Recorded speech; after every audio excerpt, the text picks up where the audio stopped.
Hello student, I am Tamanna from Vishwas Navsharda Public School Pune. Welcome in day 4 of class 8 chapter number 7 conservation of plant and animal. Today we will discuss endemic species and some of the next topic. Firstly we will discuss endemic species. तो endemic species क्या है वो हम सबसे पहले discuss करेंगे. Endemic species are those species of plant and animal that are found exclusively in a particular geographical area. देखिए, endemic species ऐसे स्पीशीज हैं प्लांट और एनिमल की जो किसी पर्टिकुलर एरिया में फाउंड होती हैं. They are not naturally found anywhere else. वे और कहीं फाउंड नहीं हो सकती. एग्जाम्पल हैं जैसे Ganga river dolphin is an endemic aquatic animal. जो गंगा रिवर डॉल्फिन है वो एंडेमिक एक्वेटिक एनिमल है जो ओनली रिवर गंगा में ही रहते हैं.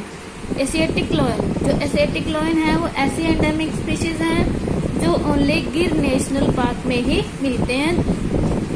गिर नेशनल पार्क कहाँ सिचुएटेड है? गुजरात में. The lion tailed macaque is found only in the south west India. जो लायन टेल्ड मैसेक है वो कहाँ मिलता है? ओनली साउथ वेस्ट इंडिया में. The Nilgiri tahr is endemic to Nilgiri hills and the southern portion of western Ghat range in Tamil Nadu and Kerala. जो नीलगिरी टाहर है वो एंडेमिक है नीलगिरी हिल्स के, और साउथर्न पोर्शन है जो वेस्टर्न घाट रेंज का जो कहाँ है? तमिलनाडु और केरला में. और जायंट पैंडास है वो उनका नेचुरल होम है mountain region of south west China.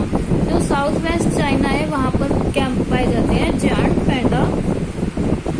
देखिए, ये है गंगा रिवर डॉल्फिन, ये एशियाटिक लॉयन है, ये ओनली गंगा रिवर में ही मिलते हैं. ये ओनली गिर नेशनल पार्क गुजरात में ही मिलते हैं. ये है लॉयन टेल, ये यहाँ मिलते हैं साउथ वेस्ट इंडिया में.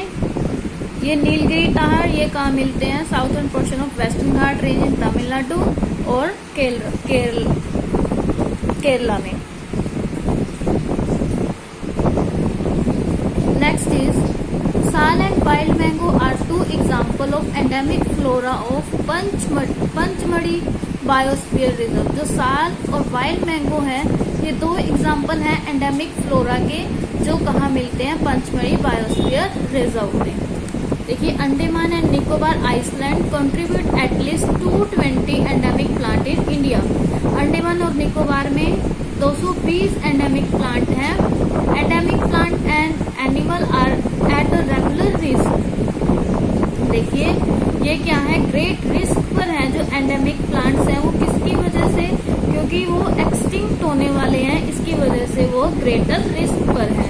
दे are very vulnerable to disturbance in their local habitat. ऐसा क्यों है? एक्सटिंक्ट होने की कगार पर क्यों है? क्योंकि उनके जो हैबिटेट्स हैं उनमें बहुत ज्यादा डिस्टर्बेंस हो चुकी है. एक्टिविटी क्या है? Find out the endemic plant and animal of the region where you live. हमने क्या करना है? एंडेमिक प्लांट और एनिमल फाउंड करने हैं जिस रीजन में हम रहते हैं. तो नेक्स्ट हमारा टॉपिक है conservation of forest and wild life. कि हम फॉरेस्ट को और वाइल्ड लाइफ को किस तरह से कंजर्व कर सकते हैं. We should conserve forest and wild life to preserve biodiversity. मतलब हमें क्यों फॉरेस्ट और वाइल्ड लाइफ को कंजर्व करना है? हमारी जो बायोडाइवर्सिटी है उसको सेव करने के लिए, जो एंडेंजर्ड स्पीशीज हैं उन्हें बचाने, उन्हें एक्सटिंक्ट होने से बचाने के लिए, और हमारे इकोलॉजिकल बैलेंस को मेंटेन रखने के लिए. Some of the measures that can conserve forest and wild life are given below.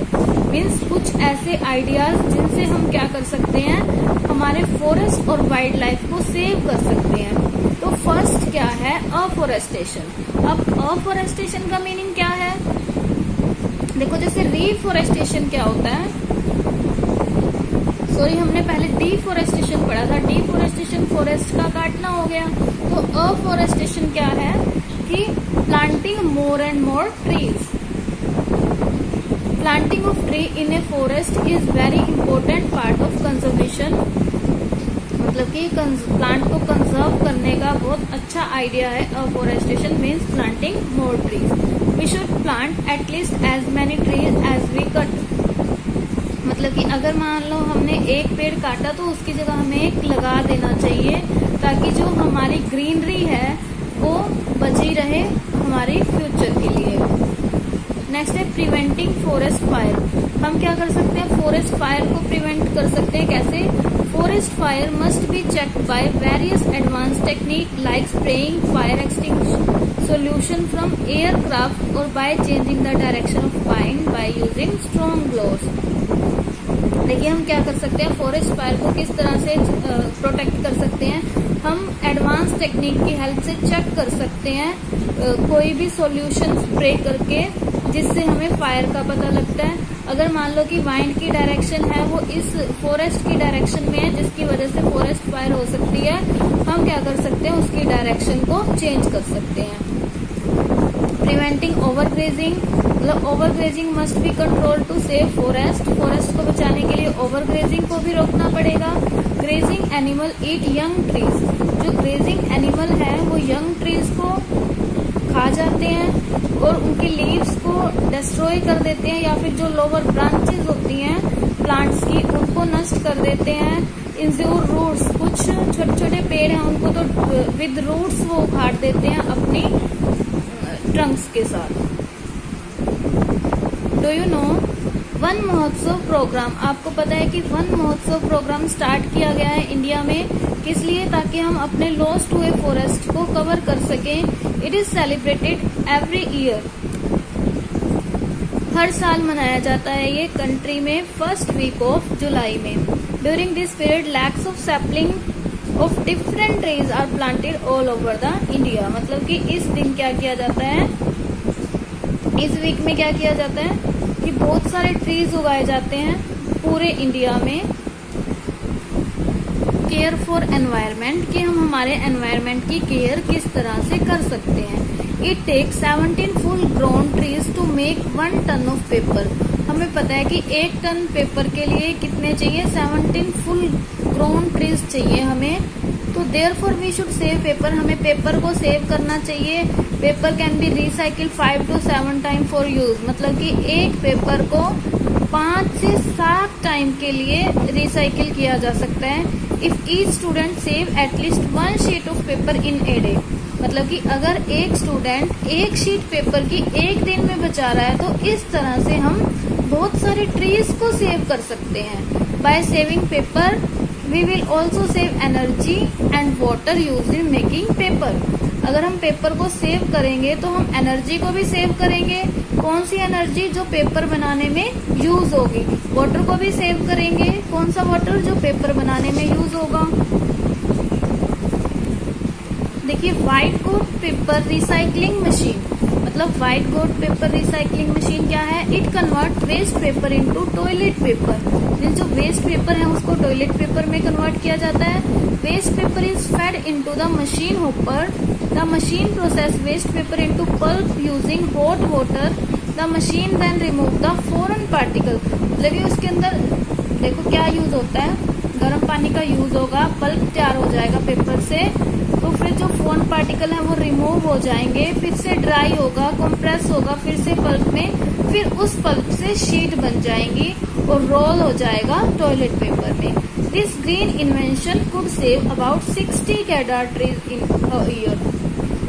मतलब कि इस ग्रीन इन्वेंशन से, मतलब कि white board paper recycling machine से 60 केदार ट्रीज एक ईयर में सेव हो सकते हैं। देखिए wild life conservation is closely related to forest conservation. जो वाइल्ड लाइफ कंजर्वेशन है वो किससे रिलेटेड है? फॉरेस्ट कंजर्वेशन से रिलेटेड है। When a forest is destroyed, जब एक फॉरेस्ट डिस्ट्रॉय हो जाता है तो a large number of animal become extinct और एंडेंजर्ड। मीन्स या तो एनिमल एक्सटिंक्ट हो जाते हैं या फिर एंडेंजर या खतरे में हो जाते हैं। इसलिए हमें वाइल्ड लाइफ को कंजर्व करने के लिए क्या जरूरी है कि हम फॉरेस्ट को कंजर्व करें। We need to take the following step to conserve wild life. Hunting regulation, मतलब कि जो शिकार किए जाते हैं उस पे हमें उसको रेगुलेट करना चाहिए। Government laws have to be strictly implemented to regulate hunting. मतलब कि गवर्नमेंट को स्ट्रिक्टली एक्शन लेना चाहिए शिकार पर। The hunting of animal should be ban, hunting को बैन कर दिया जाना चाहिए। रिफोरेस्टेशन वही है, planting more and more trees, और प्लांट को डिस्ट्रॉय होने से बचाएं। द फॉरेस्ट एक्ट का एम क्या है? Preservation and conservation of natural forest and meeting the basic needs of people living in और नियर फॉरेस्ट इन इंडिया। मतलब कि इंडिया में जो भी फॉरेस्ट हैं उनको सेव करना और मीटिंग रखना, ताकि हम जो नेचुरल फॉरेस्ट है उन्हें सेव कर सके। Reforestation can also be occur naturally if forest are left undisturbed. Reforestation अपने आप हो सकती है अगर हम फॉरेस्ट को बिना डिस्टर्ब किए छोड़ दें। थर्ड पॉइंट है habitat protection. The natural habitat of wild animal should be preserve by establishing conservation areas such as biosphere reserve, wildlife sanctuaries and national park where the wild animal can flourish in natural surrounding protected from the outside world। देखिए habitat protection क्या है कि जो natural habitat है animal के उन्हें preserve करना। कौन से है नेचुरल हैबिटेट? जैसे बायोस्फीयर रिजर्व है, वाइल्ड लाइफ सेंचुरीज है, नेशनल पार्क है, उन्हें हम प्रिजर्व करके रखें ताकि वहां पर एनिमल प्रोटेक्ट हो सके। देखिए ये 2 क्वेश्चन है, मल्टीपल चॉइस क्वेश्चन, ये आपको कर लेने हैं। नेक्स्ट है प्रोटेक्टेड एरिया। प्रोटेक्टेड एरिया का मतलब क्या है कि ऐसे एरियाज जहां पर प्लांट एनिमल कंजर्व है, मतलब कि वो सेव है, वहां पर उन्हें कुछ भी नहीं हो सकता। मीन्स ऐसे एरियाज जहां पर जो एनिमल को सेव करने के लिए बनाए गए हैं। Protected areas are undisturbed habitat of wildlife for conserving and maintaining biological diversity. Areas both on land और in water are protected through laws and other means protected areas क्या है? अनडिस्टर्ब हैबिटेट हैं wildlife के जो biodiversity को maintain करने के लिए बनाए गए हैं, पानी में भी और लैंड पर भी। National park, wild life sanctuaries and biosphere reserve are some of protected area created by our government. देखिए नेशनल पार्क है, वाइल्ड लाइफ सेंचुरीज है या फिर बायोस्फीयर रिजर्व है, ये प्रोटेक्टेड एरिया हैं जो गवर्नमेंट ने क्रिएट किए हैं। यहाँ पर एनिमल को सेव किया जाता है, सेफ रखा जाता है। देखिए national park is a large area protected and maintain by the government to preserve wild life. अभी हमने पढ़ा प्रोटेक्टेड एरिया है वहीं जहाँ पर एनिमल को प्रिजर्व किया जाता है, तो नेशनल पार्क उनमें से एक है। तो ये लार्ज एरिया है जहाँ जिन्हें गवर्नमेंट ने मेंटेन किया है एनिमल को प्रिजर्व करने के लिए। वहां पर जो कल्टीवेशन है क्रॉप्स की वो अलाउड नहीं है और एनिमल की ग्रेजिंग भी अलाउड नहीं है। वहां पर कौन जा सकता है? ओनली टूरिज्म जा सकते हैं और अलग अलग एनिमल्स को देख सकते हैं। देखिए सतपुरा नेशनल पार्क है, फर्स्ट रिजर्व फॉरेस्ट है इंडिया का। The finest Indian teak is found in this forest. मतलब इस इंडियन फॉरेस्ट में जो फाइनेस्ट इंडियन टीक है वो मिलते हैं इस फॉरेस्ट में। Tiger are slowly disappearing. जैसा कि आप सभी को पता है कि टाइगर धीरे धीरे खत्म हो रहे हैं, तो in Satpura tiger reserve, Satpura में जो टाइगर रिजर्व है, significant increase in the population of tiger has been notice. वहां पर टाइगर को इंक्रीज होते हुए देखा गया है। देखिए 102 नेशनल पार्क हैं इंडिया में, जिसमें से कुछ हैं जिम कॉर्बेट नेशनल पार्क जो कहाँ है? उत्तराखंड में, ये भी टाइगर के लिए है। काजीरंगा नेशनल पार्क ये असम में है फॉर 1 हॉर्न राइनोसर्स के लिए। ये गिर नेशनल पार्क ये गुजरात में है, ये एशियाटिक लॉयंस के लिए है। कान्हा नेशनल पार्क मध्य प्रदेश में है, टाइगर के लिए है। श्रीक्षा नेशनल पार्क राजस्थान में टाइगर के लिए है। अब फर्स्ट था हमारा नेशनल पार्क, सेकेंड है वाइल्ड लाइफ सेंचुरीज।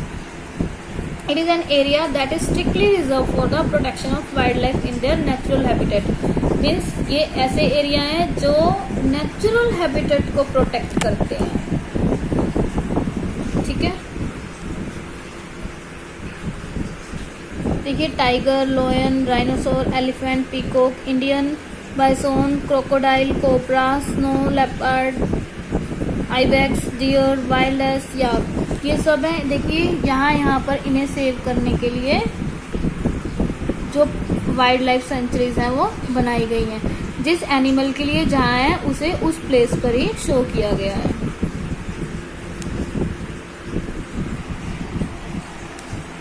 नेक्स्ट है wild life sanctuaries also provide safe habitat. ये क्या करती है, एनिमल को सेफ हैबिटेट प्रोवाइड करती है, like blackbuck, elephant, golden cat, pink headed duck, gharial, python and rhinoceroses. Wild life sanctuaries is different from zoo से ये different है because wildlife sanctuary animal में जो एनिमल है वो फ्रीली रहते हैं अपने नेचुरल हैबिटेट में, लेकिन जू में उन्हें केजेस में रखा जाता है, मतलब जू में उन्हें पिंजरों में रखा जाता है। लेकिन वाइल्ड लाइफ सेंचुरीज में क्या किया जाता है, उनके नेचुरल हैबिटेट को प्रिजर्व किया जाता है। There are 500 wild life sanctuaries, 500 wild life sanctuaries हैं इंडिया में। Indian sanctuaries have unique landscape है, broad leaf forest, mountain forest and bush lands in deltas of big rivers. Some well known sanctuaries are, कुछ wild life sanctuaries हैं। Bharatpur bird centuries Rajasthan में है, ये Siberian crane के लिए है। Chilka lake bird sanctuaries Odisha में है, ये इंडियन बर्ड्स के लिए है। Sultanpur lake bird sanctuaries Haryana में है, इंडियन बर्ड्स के लिए। बंदीपुर सेंचुरीज कर्नाटका में इंडियन एलिफेंट्स के लिए है ये। मधुमलाई सेंचुरीज तमिलनाडु में, ये इंडियन एलिफेंट्स को प्रिजर्व करने के लिए है। नेक्स्ट टॉपिक है बायोस्फीयर रिजर्व। देखिए बायोस्फीयर रिजर्व क्या है, अभी हमने 2 स्टडी की है, national park and wild life sanctuaries. Third है हमारा biosphere reserve, a multipurpose protected area that is developed to conserve biodiversity. मतलब मल्टीपर्पज प्रोटेक्टेड एरिया है जो बायोडाइवर्सिटी को कंजर्व करने के लिए बनाए गए हैं। And also to educate, train and create awareness about environmental aspect and eco friendly living is called a biosphere reserve. जो मल्टीपर्पज है इस प्रोटेक्टेड एरिया का वो क्या है, बायोडाइवर्सिटी को कंजर्व करना और उन्हें डेवलप करना, ठीक है। जो एनवायरमेंटल एस्पेक्ट है उसके लिए अवेयरनेस पैदा करना और इको फ्रेंडली बनना, ये सब क्या है, बायोडाइवर्सिटी बायोस्फीयर रिजर्व है। 18 बायोस्फीयर रिजर्व है इंडिया में, जिसमें से कुछ हैं Nilgiri biosphere reserve, Nanda Devi biosphere reserve, Sundarban biosphere reserve, gulf of Mannar biosphere reserve. A biosphere reserve may also contain other protected area in it. Biosphere में क्या है, दूसरे प्रोटेक्टेड एरिया भी हैं। For example Pachmarhi biosphere reserve में क्या है, एक नेशनल पार्क है सतपुड़ा और 2 वाइल्ड लाइफ सेंचुरीज हैं, बोरी and Pachmarhi. This is the Pachmarhi biosphere reserve. Next topic is red data book, the book that keeps a record of all endangered animal. ऐसी book जिसमें सभी एंडेंजर्ड एनिमल का रिकॉर्ड रखा जाता है या फिर दूसरी स्पीशीज जो एंडेंजर्ड है उनका रिकॉर्ड रखा जाता है, उसे वो क्या है, रेड डाटा बुक। इस बुक के थ्रू मतलब कि एंडेंजर्ड स्पीशीज के लिए अवेयरनेस क्रिएट करने का ट्राई हो रहा है। The first red data book on endangered animal, जो पहली रेड डाटा बुक है वो कब पब्लिश हुई थी, 1991 में। अब प्रोजेक्ट टाइगर क्या है, it is a tiger conservation program. नाम से ही पता लग रहा है कि टाइगर को कंजर्व करने के लिए जो प्रोग्राम है उसे बोलते हैं प्रोजेक्ट टाइगर, जो 1973 में लॉन्च किया गया था। The project aim at protecting the population of Bengal tiger, मतलब कि जो बंगाल टाइगर हैं उनको प्रोटेक्ट करना, उनके नेचुरल हैबिटेट को प्रोटेक्ट करना and protect them from extinction, और उन्हें विलुप्त होने से बचाना। इसका रिजल्ट क्या हुआ, tiger population has increase in reserve areas, मतलब कि जो रिजर्व एरिया है वो वहाँ पे टाइगर की पॉपुलेशन इंक्रीज हो गई, किसके थ्रू, प्रोजेक्ट टाइगर के थ्रू। नेक्स्ट है migration, seasonal movement of bird. ये हमने पहले भी पढ़ा था कि एक जगह के बर्ड जो हैं वो वहाँ के क्लाइमेट की वजह से वहाँ के क्लाइमेट में सरवाइव ना कर पाने की वजह से दूसरी जगह पर माइग्रेट कर जाते हैं, मतलब एक प्लेस से दूसरे प्लेस पे माइग्रेट कर जाते हैं, उसे हम बोलते हैं migration. Seasonal movement of bird and other animal in large number from one place to other overcome unfavourable, मतलब अनफेवरेबल कंडीशन को ओवरकम करने के लिए वो क्या करते हैं, एक प्लेस से दूसरे प्लेस पर मूव कर जाते हैं and return back to the original habitat, और अपने ओरिजिनल हैबिटेट में वापस आ जाते हैं जब वहाँ का क्लाइमेट कंडीशन उनके लिए फेवरेबल हो जाता है, तो इसे हम बोलते हैं माइग्रेशन। तो रीजन क्या है माइग्रेशन के? To escape the harsh and unfavorable climatic condition, to get more favorable condition of temperature, food or water, या फिर to get a suitable place for reproduction. Example क्या है? Salmon fish migrate from salt water to fresh water to lay egg. मतलब कि जो salmon fish है वो migrate कर जाती है सॉल्टी वाटर से फ्रेश वाटर में एग को ले करने के लिए और फिर वापस आ जाती है। Fresh water eels go to salt water from fresh water to layer. जो फ्रेश वाटर ईल्स है वो सॉल्ट वाटर में जाते हैं अपने एग को ले करने के लिए। नेक्स्ट है माइग्रेटिंग बर्ड्स। जो माइग्रेटिंग बर्ड है वो कौन कौन से है? सबसे पहले आर्कटिक टर्न्स। ये क्या है? एक सी बर्ड है। It is famous for its migration. ये अपने माइग्रेशन के लिए फेमस है। It fly from Arctic region. ये आर्कटिक रीजन से फ्लाई करेगा और कहाँ जाएगा? एंटार्कटिक रीजन तक, और फिर वापस आ जाते हैं। कहाँ है ये? इट इज 19,000 किलोमीटर, मतलब कि इन्हें यहाँ साउथ पोल, नॉर्थ पोल से साउथ पोल तक जाने के लिए 19,000 किलोमीटर जर्नी कवर करनी पड़ेगी। 2 समर सीजन पर ईयर। देखिए बर्ड्स क्या करते हैं, 2 समर सीजन देखते हैं और ये ज्यादा डे लाइट को देखते हैं। Any other creature on the planet, मतलब कि इस प्लेनेट पर ज्यादा डे लाइट को देखते हैं। फाउंड टिल नाउ, अब तक जो फाउंड हुआ है। नेक्स्ट है साइबेरियन क्रेन। साइबेरियन क्रेन क्या है? ये नॉर्मल हैबिटेट है साइबेरिया का। When winter come in Siberia, जब साइबेरिया में विंटर आ जाती है, मतलब वहाँ बहुत ज़्यादा कोल्ड हो जाती है, तो जो साइबेरियन क्रेन है वो 1000 ऑफ किलोमीटर तक फ्लाई करके वार्मर प्लेस पर चले जाते हैं। जैसे कहाँ पे जाते हैं? मेनली ये भरतपुर राजस्थान में है जो। The Siberian crane stay in the warmer place, क्योंकि जो साइबेरियन क्रेन है वो वार्मर प्लेस पर ही स्टे करते हैं कुछ मंथ के लिए और फिर वो वापस चले जाते हैं। ठीक है, व्हेन द विंटर एंड्स, जब विंटर का एंड हो जाता है और जब वहाँ की कंडीशन उनके लिए फेवरेबल हो जाती है। तो ये माइग्रेटिंग बर्ड्स थे। तो यहाँ हमारा चैप्टर नंबर 7 कंप्लीट हुआ। तो आपके लिए काम क्या है? आप लोगों ने इस चैप्टर की एक्सरसाइज फाइंड आउट करनी है। ठीक है,